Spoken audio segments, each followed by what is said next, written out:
It was Blaze coach Danny Stewart after the win in the Cup against the Guildford Flames. Danny, a pleasing way to close out the competition?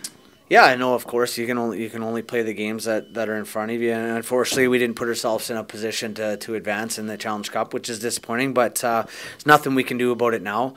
We talked all week about coming into this game. You know, sometimes these are games that can be tough to get motivated for. Really, a nothing game for us from a kind of a standings point of view and advancing. But you know what? I thought the guys went out. We worked on a lot of things this week. You know, our power play. You know, situational type stuff, and I thought guys went out and played a great hockey game. You know, we did a lot of good things, a lot of smart things. Guys were blocking shots. We were tracking well, and our PP looked dangerous. And you know, it was good that we got one there because it would have been unfortunate because the movement was good there.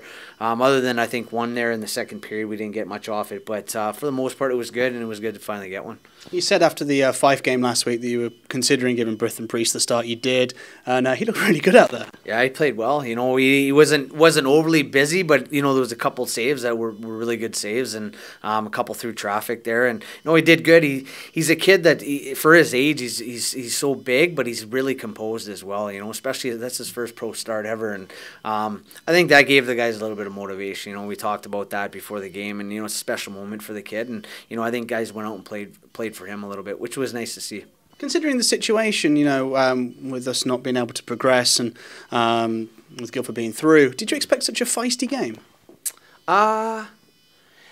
Yes and no. I think it was more than I expected, but you know, they're a young team and they're a hungry team. They just go out and play. Do you know what I mean? And I don't think they're, you know, maybe sometimes when you have a bit of an older team and they recognize the situation, they kind of take their foot off the gas. So I knew they skate well and they skate hard, and sometimes, you know, when you get two good skating teams, there's a lot of bumps and a lot of action. So you know, it was a little bit more feistier than I thought, but no, it was good. It was good for our crowd to witness a good game rather than a dead rubber match.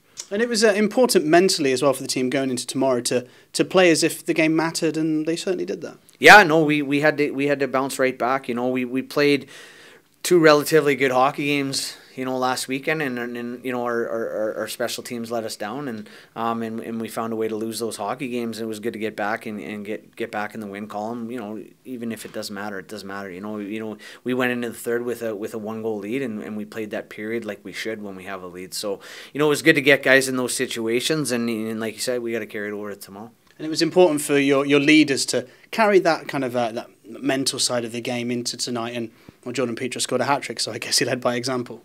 Yeah, you know, Petey shoots the puck. He shoots the puck, and when he shoots the puck, you know, the more he does, the more he hits the net. I think, you know, the whole team as a whole, you know, it was stressing. Another thing we stressed this week, guys just hitting glass in practice, and it carries over into games. And you know, the amount of shots we had last weekend, we could have had another 20 if we just hit the net, you know. And but yeah, no, Petey led from the front. You know, I think not just with his goals, but in his work rate, and you know, on the PK right early on, he set the tone. You know, I think on the first PK we had, he won a couple puck battles in our end and cleared pucks. So you know, he led in every area, and like I said, it just went all the way through the lineup.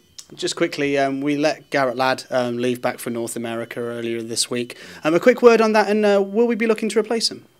Yeah, we're definitely looking as to what we bring in. We're not sure yet.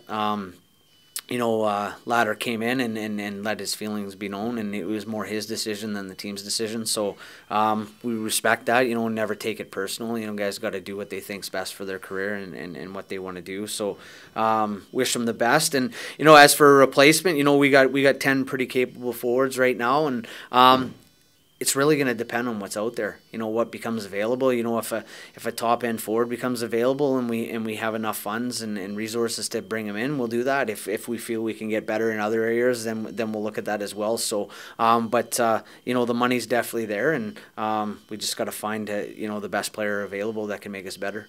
Thank you, Danny. Yeah, thanks, guys.